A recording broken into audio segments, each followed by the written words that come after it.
Welcome to another Days AF Trains video featuring American Flyer trains by A.C. Gilbert, rebuilt and maintained to engineering practices, factory specifications and standards, and underpinned by lessons learned from literature, personal experience, collaboration, and applying knowledge to update and advance this great skill of the craft.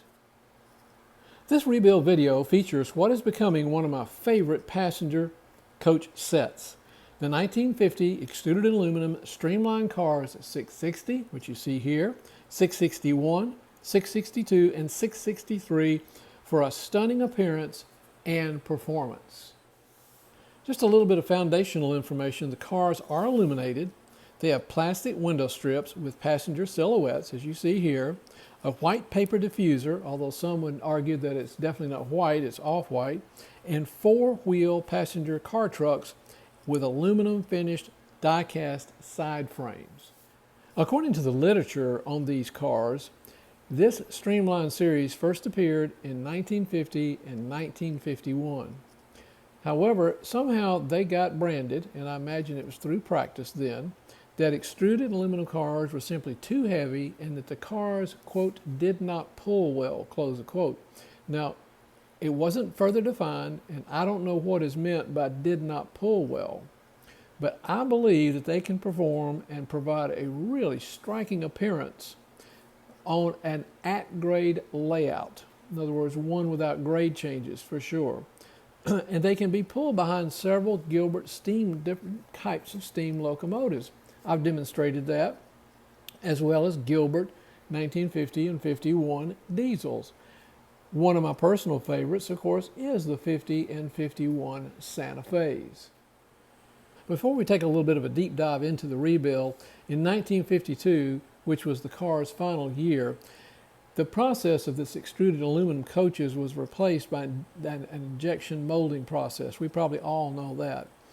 Though this meant that they probably had to completely redesign the cars, American Flyer did retain the same catalog numbers. All of these are Type 1, extruded aluminum body, 1950 to 1951. The 660 that you see here, the American Flyer Lines combination. The 661, the American Flyer Lines coach.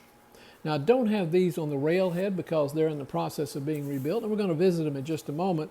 There's also the 662 American Flyer Lines Vistadome and 663 American Flyer Lines Observation. Now, the rebuild of 660 and 661 are complete, and that includes polishing and waxing. Now, for these coaches, and this happens to be the third set of these coaches that I've rebuilt, I chose McGuire's Automotive Polish for the roof, and then turtle wax on the entire body to provide a little bit of protection against dust, dirt, and just general handling. And I'm sure you probably have your own favorite polishes. Another option, for example, might be white diamond metal polish, known to be aluminum compatible. But while we're talking about polishing, let's just run across a couple of considerations that I took into effect for these two cars when they were rebuilt. Not all cleaning and polishing compounds are compatible with aluminum. For example, Tarnex is not. Brasso is claimed to be compatible, but I simply chose not to use it. I thought that that might be a little bit too abrasive, if in fact it is abrasive at all, to use on these coaches. So the two that I chose were a personal choice. Other things are probably also available. Automobile wax, I have found, on a variety of metal surfaces on these trains is compatible. It cleans and protects surfaces like aluminum from dust and debris, and can be soft buffed after application and any time in the lifetime of the piece. We're on the bench with the rebuild, the continuation of the rebuild of 660 and 663, the Vistadome and the Observation. Now, I'm simply going to focus on the rebuild of the 662 because the rebuild of 663 is going to be identical with the exception of the removal of this observation end of the coach, but it's nothing very challenging. It has the same two type screws that hold it to the body, that holds on the ends of the cars, so nothing unusual there. Maybe a little bit of polishing difference because this too is probably die-cast metal. Now, there are some special considerations, I believe, in rebuilding these. One of them is separating the sheet metal chassis from the aluminum body. I believe it's challenging and can become more difficult due to rust on the sheet metal, as I've observed in some others that I've rebuilt, and tightness of the body pinching the chassis. Plus, the centered iron side frames cannot clear the curvature of the body. That has been my experience. So I've tried several things. I've run, depending on the amount of rust, I've run penetrating oil down these seams on both sides, left it to sit 24 hours plus upside down. That wasn't aiding, though, the removal of the chassis. However, on tapping it, I did get it to start moving, and I would have had to tap it all the way out, which I think is in itself a risk whenever you take a hammer of any size and start working on something. But I found out that the chassis, because of it, the body, because of its curvature, doesn't clear these journal boxes here.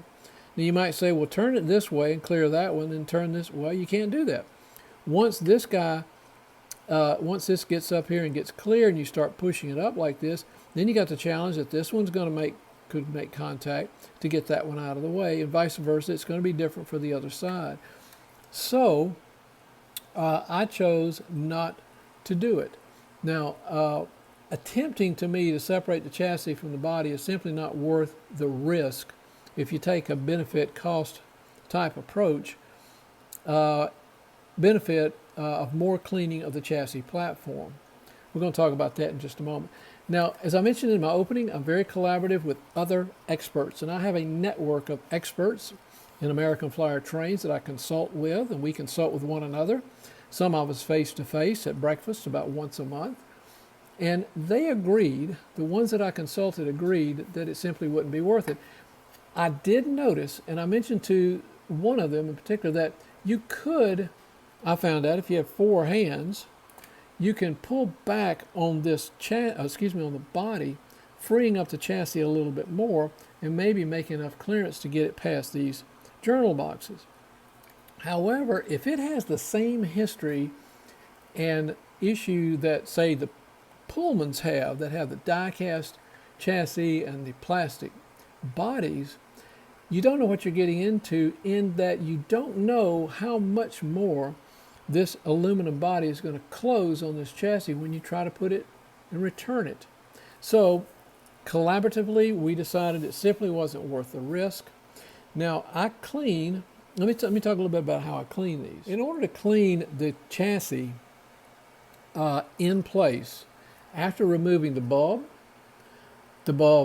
socket and bracket, the paper, and maybe even the silhouettes, depending on how well they're placed in the body, I simply use a bottle brush with blue-green soap to go in the interior to eradicate some of the rust. And you can see it provides just enough pressure to probably provide some benefit. If you want, and I do use a blue or a green dishwashing soap. Now you got to be careful that you're not putting too much pressure or too many solvents on these silhouettes. You want them to remain intact. My experience has been is that the solvents do not disturb the glue that's holding these in. I'm more concerned about it disturbing the silhouette itself and removing part of its striking appearance.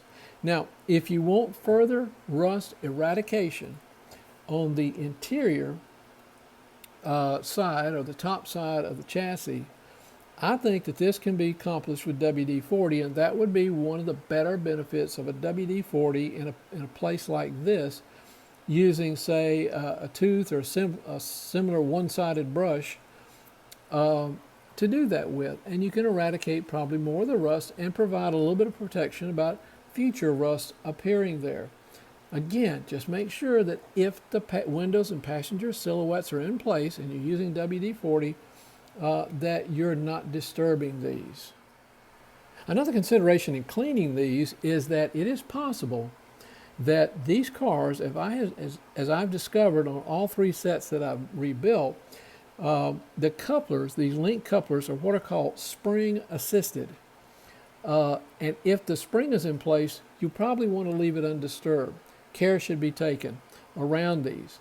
if they're in place and they're doing their job, I think you'll like them. I noticed that in the factory service manuals, these springs are actually listed as a separate part number. So at one time there had to have been a bin available on the assembly line to extract them, but they perform very nicely. Now you can barely see the top of one of the springs right there adjacent to that dot.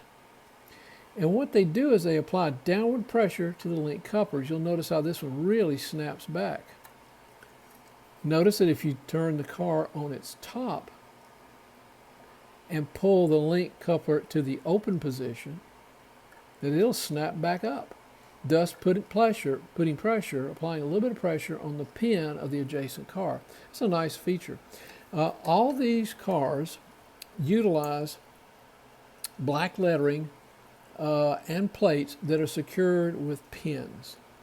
And they are centered, of course, under the window line, the complete window line. You'll notice here it's not centered under the Vista Dome, it's centered under the window line.